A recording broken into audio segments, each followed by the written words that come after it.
Alright, so in this video, I'm going to show all of the bosses from the Cuphead DLC on regular difficulty. We're going to get the A+, and take no damage through all the bosses. First up, we got the Moonshine Mob. Doing these is not so bad if you play Expert difficulty. If you play Expert for a little bit, and then come back to regular, it's actually quite easy. I'm also only going to use the Peashooter, which is probably not the weakest gun, but I'd say it's one of the more difficult ones. I think the weakest gun is like the Seeker, but that locks onto enemies, so it can make things a lot easier for you when you're fighting these enemies that you've got to avoid. You can just concentrate on not taking damage, but when you're using the Peashooter, you have to stop and aim. If you don't know how this gun works, basically you have to press a certain button that makes you stand still so you can like direct your shots, which can make things really tricky on certain bosses. On this one in particular, it's not too bad, but on some of the bosses, it's really, really difficult. Just because the bosses move around a lot, and it's better to use a weapon that kind of locks onto them or fills more of the screen. But, you know, it is what it is. Make things a little bit more difficult for myself, things a little bit more interesting. So to get the A+ ranks, you have to basically have 3 HP left at the end of the fight. Miss Chalice starts with 4, Cuphead starts with 3, although I went through the levels without taking any damage, so that's fine. You also have to use your special attack 6 times. If you fill the meter of your special attacks, if you see at the bottom left, you've got the cards. If you get that full, you'll get your super move, and that counts as 5 towards the 6 supers you need to use. And you also need to complete 3 successful parries. There's also a time limit on the fights, and at the end here you'll see when my rank comes up, you can kind of see it says time, HP, parry, and super meter, and then the skill level thing, and I don't really know what the skill level really represents, or what that means at all. I think it's just got something to do with doing stuff fast, but the gold, or maybe it's how many golds you get, that'll count towards getting the top grade or something. You need to get 2 out of the 4 of those gold, like to get the skill level maxed out, and that allows you to miss 2 on regular and miss 1 on expert. That's probably what it is, but I tried to get them all just to get the max stuff out of the levels. I think there's only one level in which I didn't manage to get them all, and that was because I was using the Peashooter, and that's the Salt Baker Chef, but I got the A+ grade, no damage, and that was all I was really bothered about with the Peashooter.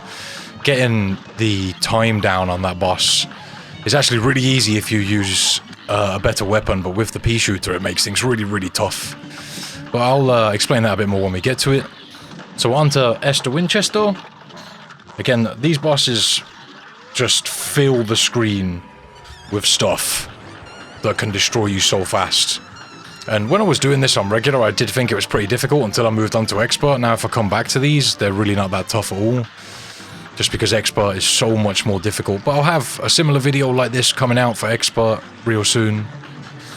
It might already be up at the time this video has gone up, but I thought I'd post both because there is an achievement tied to getting A grades on all of the bosses, but there's not one tied to getting S ranks, which you can only achieve on expert. You only have to get 1 S rank on expert, and you're probably going to pick the easiest boss if you're just going for the achievement or whatever, which is probably Glomstorm the Giant. Although there is an achievement tied to beating the game on expert, which isn't a lot of fun, even if you're just trying to beat it. I know people who've struggled just to beat it on expert, but doing the no damage, man, was not a lot of fun. So when you use your full super, when you're playing as the plane, you'll turn into like a rocket, and when you detonate that on the boss, you don't take any damage. So it's a good way if you feel like you're about to get hit by something, just to use it and protect yourself from taking a hit. And if you're lucky, you can do damage to the boss as well. It's really useful to use when phases of the bosses are changing in those plane fights, just because they'll usually throw an attack out really early on, and it can screw you over. I think we've got to beat this boss in under 2 minutes to get the gold skill level thing. But as long as you get 2 of those, like I said, you'll be fine. I have also done all of the main game bosses with the Peashooter only, so I'm probably gonna put this and that together and have all of the bosses from the game in one chunky video. if that's something you're into. Honestly, if I was trying to do this no damage A+ rank thing with some of the more powerful weapons, it really wouldn't have taken me as long. I think a lot of the people I've seen doing no damage runs of the DLC, they use the weapons that are just really overpowered, like super powerful. And if you're struggling on a boss at all, if you try and take it on with the Peashooter, try that for a little bit and then go back to using the weapons you prefer using, and you'll probably find it a hell of a lot easier to get through the boss. Just because this gun, it's useful for certain things, but positioning is far more important when you're using the Peashooter, just because there's certain places you stand where you can't hit the boss. So you need to make sure you're standing in particular areas in order to hit them, because it's just straight line fire. I think it has like average damage. They don't really tell you what damage the guns do, but it just tells you that it's like medium damage or something like that. So smacking up Glomstorm then, this is the last phase of him. On this one we've got to watch out for him getting rid of these platforms and dash into the ones that turn into those sort of pink bell things to bring them back. The drumsticks will take away a platform and the bones bring out that parryable thing that you'll have to smack to bring all the platforms back. If you don't do that, you're just going to lose all the platforms and end up hitting the acid and being screwed. So something you've really got to keep an eye on. It can be quite confusing sometimes because he kind of like lobs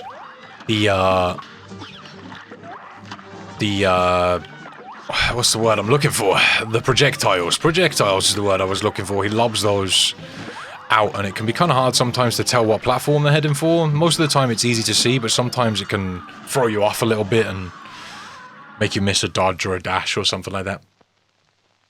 But yeah, that's 3 of the bosses down. There is also a secret boss, and there's also the King's Leap, which is like a collection of like mini bosses.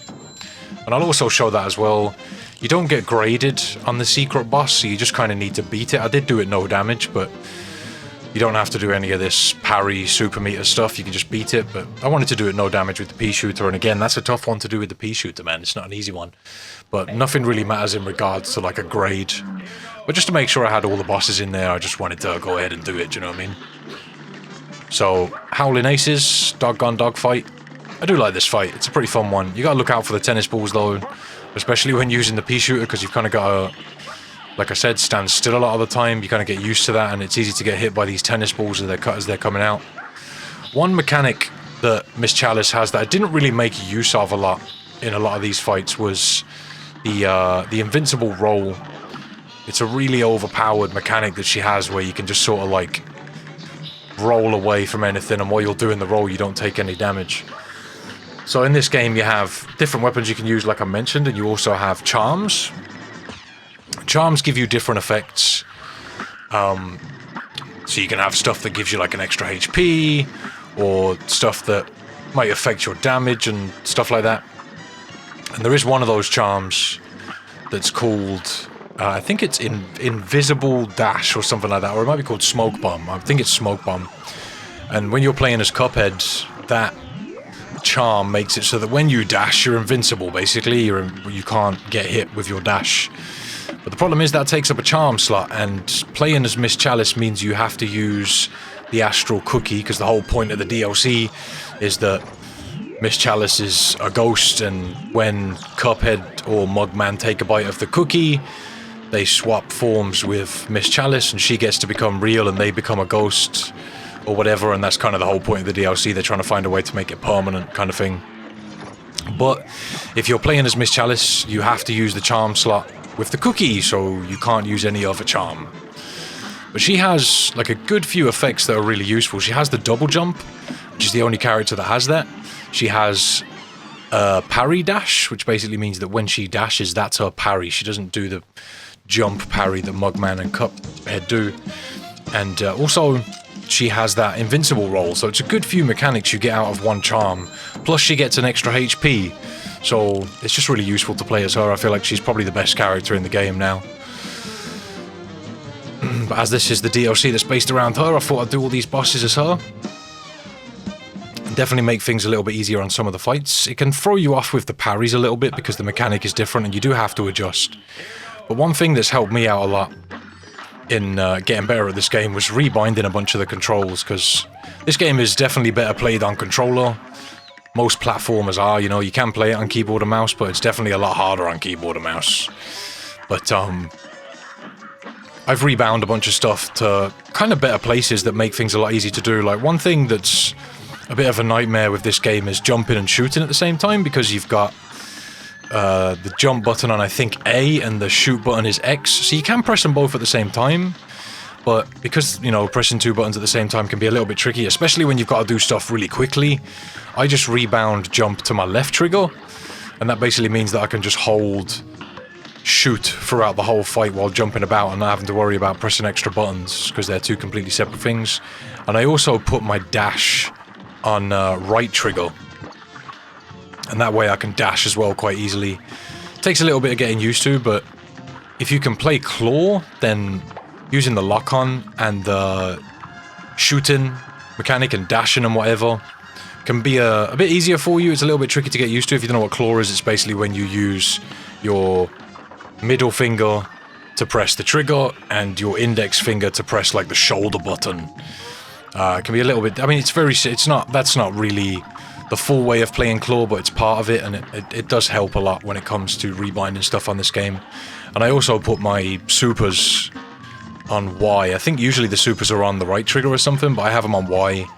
It takes a little bit used to when you rebind anything in a game, but I feel like that's made the controls feel a lot more intuitive and just easier to get to grips with, and doing these difficult, sweaty fights can be a lot easier if you've got those binds sorted out.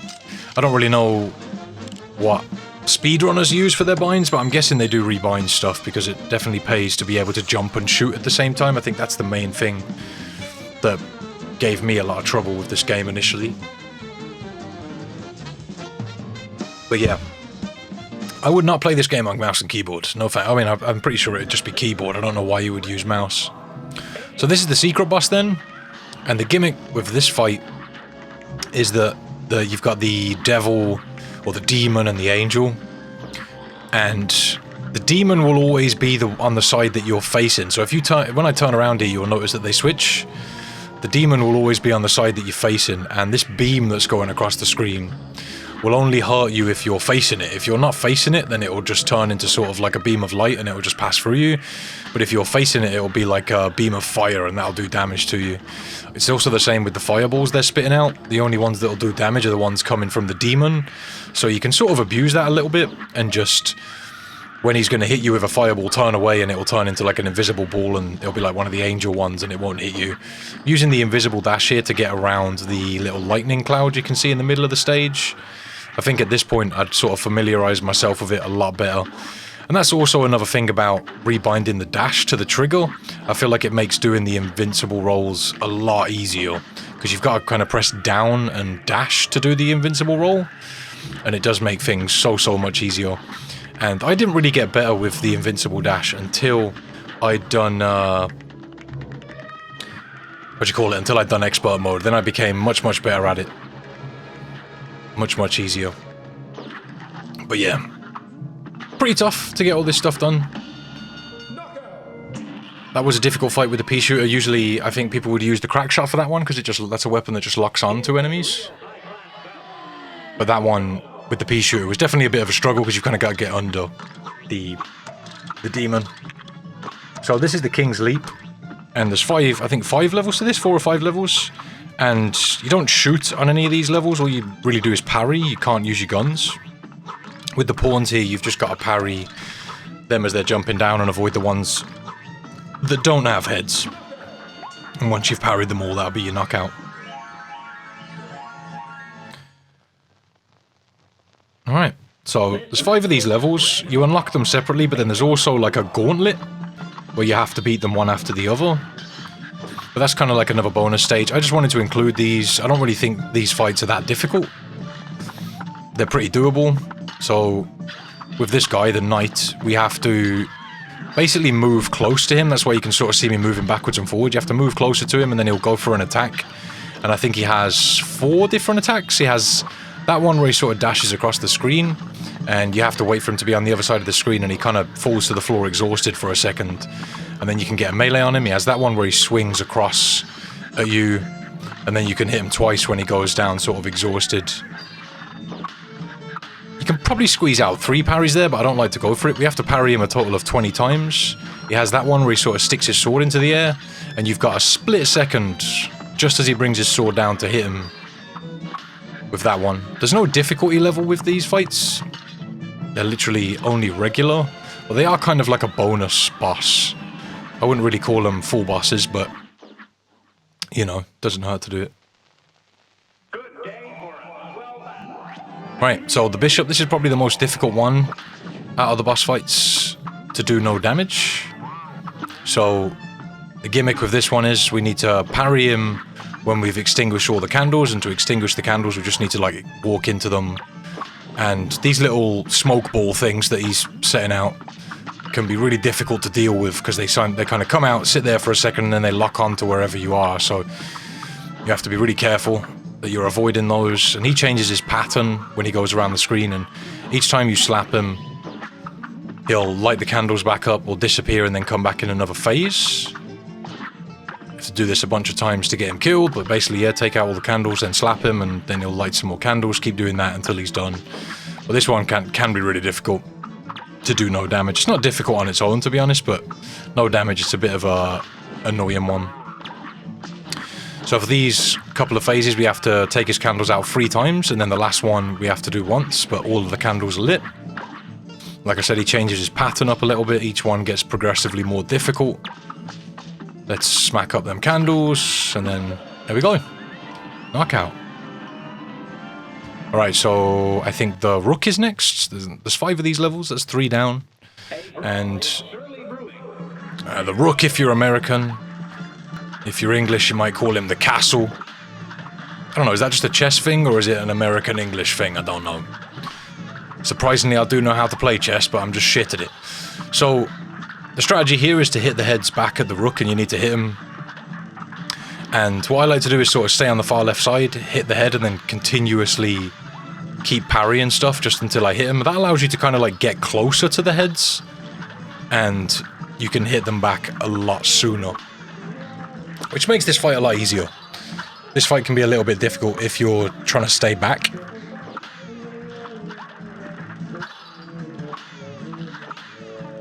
So yeah, like I said, getting closer and hitting the heads like as they're coming out makes that fight so much easier, because at the bottom you can see the sparks flying across the screen.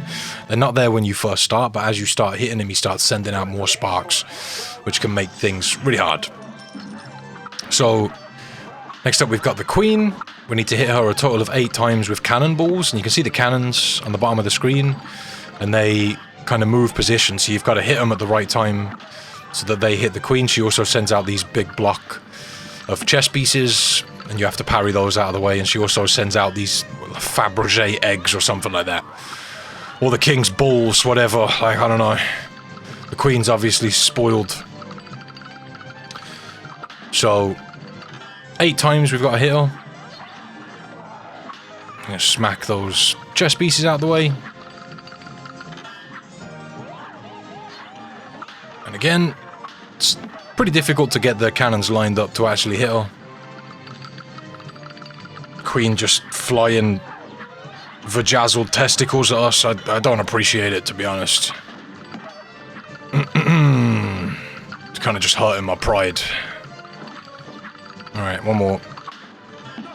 There we go. Easy! Another difficult one to do no damage, but not that hard to beat. None of those are that hard to actually beat, but doing them no damage can be a bit tricky. Alright, so the big cojones. Chef Saltbaker. Originally, I thought this fight was pretty difficult to do no damage. I mean, obviously, I'm using the Peashooter, so that makes things really difficult because I've got to stand in certain positions to hit him because he moves around a lot. And I've got to watch out for all these things flying across the screen. But after doing this on Expert, regular mode really is a bit of a cakewalk. No, I'm not going to lie. If you've done this on Expert, you know what I mean. I managed to get my no damage done yesterday. I will be posting that really soon. But oh my god, was it difficult. It was probably one of the hardest things I've done gaming-wise in a very, very long time. Really, really hard. Just beating him isn't that tough, but doing it without taking a hit was so difficult. on expert mode. I mean, it's relatively difficult with the Peashooter, no damage, but it's a lot easier than expert still. It wouldn't be that hard if it wasn't for that piece of fire you can see at the top of the screen that's like jumping around. That thing takes you by surprise so easily because you're so focused on the bottom of the screen and dodging what's going on there, because that's where most of the stuff comes along, that you lose like the track of that fire and it comes down so quickly. And on expert mode there's 2 of them and it's just so difficult to avoid them. So in this phase we've got to hit the pepper shakers that will go and smack him in the face, and we'll try and avoid these peppercorns as well. We'll do our best to just keep hitting the shakers, avoiding these leaves that are falling down. There's just so much stuff that can hit you in this phase, and it can be really, really aggravating if you get this far and you get hit, just because the first phase is a difficult one on its own. If you get to this point with no damage and then you take a hit and you've got to retry, it's so frustrating. But a really useful strategy with the peppercorns is just to duck under them and not panic jump. I know I was doing that a lot when I first did this fight. Luckily the fire can't hit you as soon as you finish him off in that phase, because if it could, it would hit me there and I would have been annoyed. So this is a really short phase. It takes me a little bit longer because I'm using the Peashooter, and really I'm thinking about avoiding him as much as I can and jumping out of the way. But hitting him with the shots is difficult with the Peashooter just because I've got to jump up and hit him. Whereas if I'm using a gun that locks on, I can just sort of focus on avoiding him and they'll do the work. And it's the same with this part. You've kind of got to jump up these platforms in this part of the game, and you get the little salt shaker that comes down. That's his final phase. But because I'm jumping upwards constantly, it's really difficult to stop and like direct the Peashooter shots. So I kind of have to do my best to hit him where I can and just use my super attacks. And when you hit parries, your super meter fills up by 1 card, so I'm doing my best just to hit him and get that super meter filled so I can get him killed. And when you get a parry, you get another go at your double jump and dash as well. It refreshes those if you've already used them whilst you're in the air. But he's nearly done now, I think. We're not too far off. I didn't get the skill level for the time on this one, but I did get it on all of the other things. But that's just because I'm using the Peashooter, and it's very, very difficult to get that time down when you're using it, just because of how much he moves around and the things that are going on around you make it so difficult to do this stage quick. But yeah, that's all of the bosses on the Cuphead DLC. No damage, A+ grades, Peashooter only. Hope you've enjoyed. I'll be posting the expert stuff soon. Thanks for watching. And yeah, that's about it. I'll see you next time.